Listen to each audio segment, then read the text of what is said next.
From rare earth power plays to migrant standoffs, AI supercomputers to predictive policing, today's headlines paint a global picture of rising tensions, bold moves, and shifting alliances. Xi Jinping takes on Southeast Asia as Washington tightens the screws. A deportation gone wrong triggers international outrage. And in the U.S., new tech, new laws, and a controversial plan to uncover the root of autism. This is your full global news briefing, straightforward, unsparing, and built for listeners who want the whole story. Tensions between the United States and China are escalating, but Chinese President Xi Jinping is moving forward with a high-stakes diplomatic tour across Southeast Asia. His first stop, Vietnam. Xi met with Vietnamese Communist Party Chief To Lam in Hanoi, where both leaders emphasized regional cooperation. Xi penned an editorial ahead of the trip, warning that there are no winners in trade wars and tariff wars, and calling protectionism a dead end. The visit concluded with over 45 signed agreements, covering everything from rail infrastructure to supply chain integration, including an $8 billion investment to enhance railway connectivity between the two countries. One notable win for China came as Vietnam approved domestic use of COMAC passenger jets, marking China's entry into the Vietnamese aviation market. Xi's visit comes on the heels of fresh U.S. tariffs. President Donald Trump recently imposed a 145% tariff on Chinese goods and accused Vietnam of helping China bypass trade restrictions. Trump, in his usual style, didn't hold back, telling reporters, quote, "They were meeting to figure out how do we screw the United States of America." As Xi now heads to Malaysia and Cambodia, China has taken another bold step in the trade standoff, cutting off exports of 7 key rare earth elements. These materials, essential for electric vehicles, aircraft, semiconductors, and even advanced military systems, are now subject to strict licensing requirements that could delay shipments for up to 2 months. Ports across China are reportedly blocking exports, especially those destined for the U.S. No official explanation has been given, but the move is widely seen as retaliation against Washington's escalating tariffs. Meanwhile, the Financial Times is reporting that President Trump is preparing to sign an executive order to boost U.S. stockpiling of deep-sea metals, a clear move to counter Beijing's resource leverage. On the immigration front, the Trump administration is facing both logistical and legal challenges. At Fort Bliss in El Paso, Texas, Army engineers have begun preparing land for a massive migrant detention facility. The site, expected to hold up to 5,000 people, will be operated by ICE, with military support limited to construction and maintenance. The move comes as the Department of Homeland Security revokes humanitarian parole for over 500,000 migrants from Cuba, Haiti, Nicaragua, and Venezuela. Those affected have 60 days to leave voluntarily or face detention and deportation. And then there's the controversial case of Kilmar Abrego Garcia, a Salvadoran man deported last month under what the DOJ now admits was an administrative error.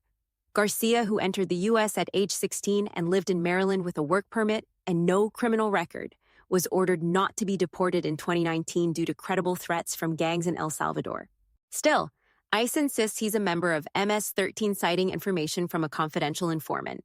Now in Salvadoran custody, El Salvador refuses to return him to the U.S., despite a Supreme Court order. President Bukele flatly rejected the request, saying, quote, "How can I smuggle a terrorist into the United States?" Trump officials have backed Bukele, with Secretary of State Marco Rubio stating that U.S. courts do not dictate American foreign policy. Meanwhile, back home, Trump's proposed budget calls for cutting State Department funding by nearly 50%. The plan would shutter diplomatic missions and downsize staff. Lawmakers like Senator Jeanne Shaheen are warning the cuts would hurt both national security and the economy. The proposal remains in early stages but faces likely opposition in Congress.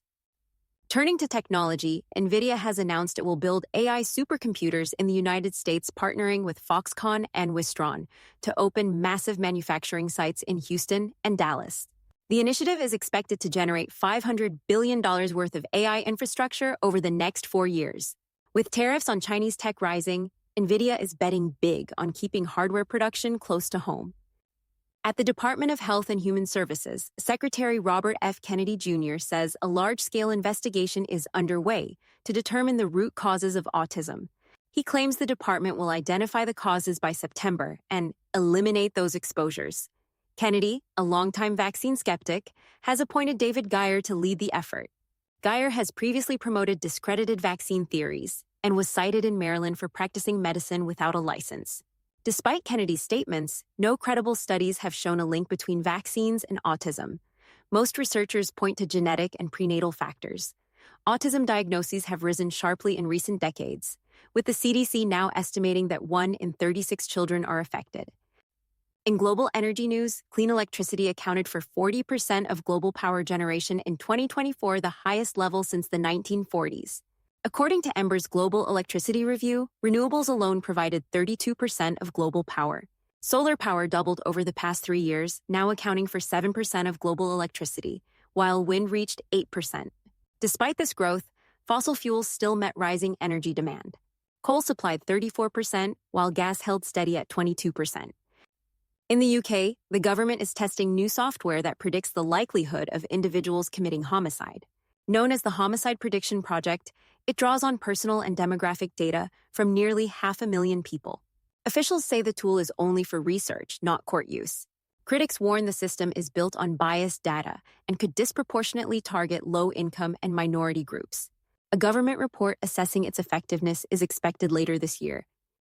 In Idaho, Governor Brad Little has signed a controversial law making the state the first to allow execution by firing squad for those convicted of aggravated sexual abuse of children under 12.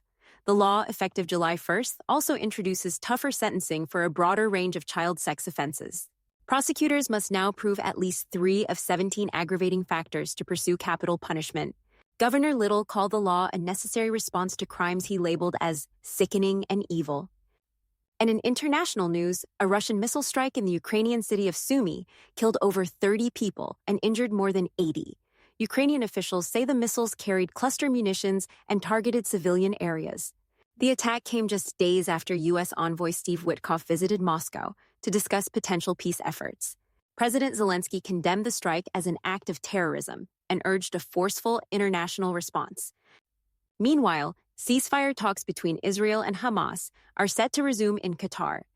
A Hamas official says discussions will center around a proposal to release 8 to 10 hostages, but a major sticking point remains: whether any new deal will include a full end to the war in Gaza. Talks are expected to continue into next week. That's all for tonight's news update. Thank you for joining us. We'll continue to monitor these stories and bring you the latest developments. Stay safe, stay informed, and have a good night. If you enjoyed this video, don't forget to hit the like button, share it with your friends, and subscribe to the channel. And don't forget to turn on the notification bell so you never miss an update.